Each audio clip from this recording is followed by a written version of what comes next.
Just sign here, the attorney said, sliding the paperwork across the table. She gets everything. I didn't argue, didn't flinch. I picked up the pen and signed, not out of surrender, but because I understood this wasn't an ending. It was a reset. Her name was Elise, a velvet voice with a steel edge, the kind of woman who made you feel like both her project and her trophy. We crossed paths in a networking mixer. Crystal glasses, hollow smiles, people drowning in ambition and debt. I was running on ideas and caffeine, pitching a startup with more heart than capital. She said she believed in me. What she really believed in was what I could become. And when I did, when the funding rolled in and traction followed, she cheered louder than anyone. But love? That wasn't her game. She offered alignment, not affection. Encouragement when I succeeded. Cold silence when I stumbled. At first, I thought she was just being strong, holding it together. But then came the late-night calls she wouldn't explain. Strange account activity. Bank withdrawals I didn't authorize. And then one morning, I came back from a quick investor trip to find the house gutted. Furniture gone. My clothes in a garbage bag by the front door. She didn't just leave. She executed a hostile takeover. Sold off my shares behind my back, forged key signatures, and froze me out of my own company. She took everything. Not just the money or the equity, but the identity, the future, the reputation. In the lawyer's office, I didn't break. I just let her think she'd won. The next 12 years, I disappeared.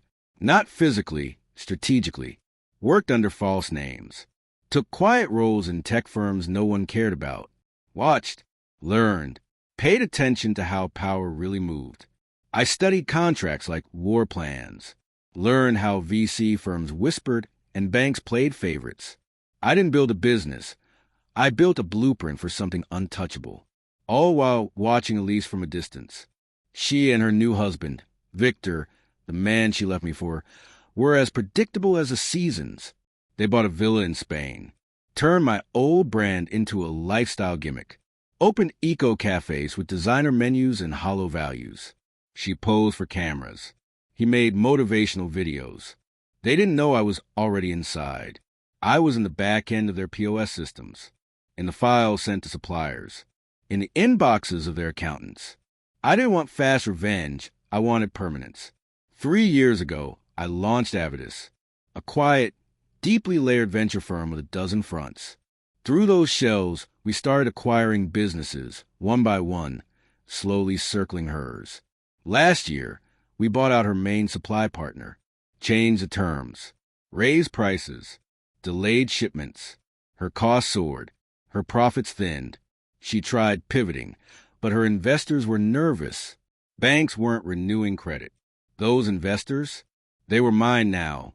This year, we purchased a logistics provider. Orders started arriving late. Food spoiled. Reviews tanked. Victor was too distracted by hashtags to notice. Elise tried to mask the panic, but the cracks were spreading. And today, they walked into my boardroom. Same city where she once made me sleep in my car. Victor looked anxious. Elise still held on to her performance, shoulders back, voice steady. "We're facing a downturn," he said. "We were told you might be open to helping."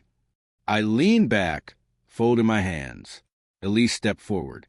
"We both know there's history.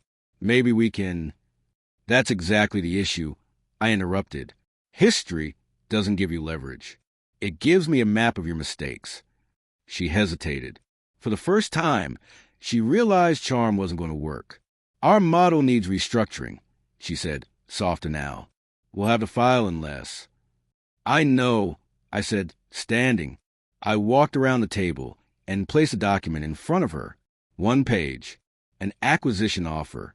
No padding. No kindness. Just cold finality.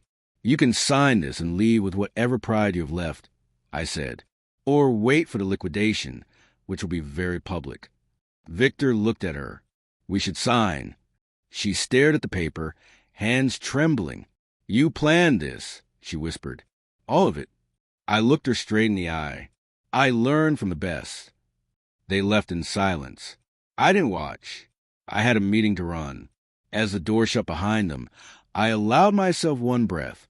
Just one. 12 years ago, I walked out of that office with nothing but my name. Today, they walked out with nothing at all. And I kept my promise to myself. Never again would I be the man on the floor. Now I'm the one holding the pen.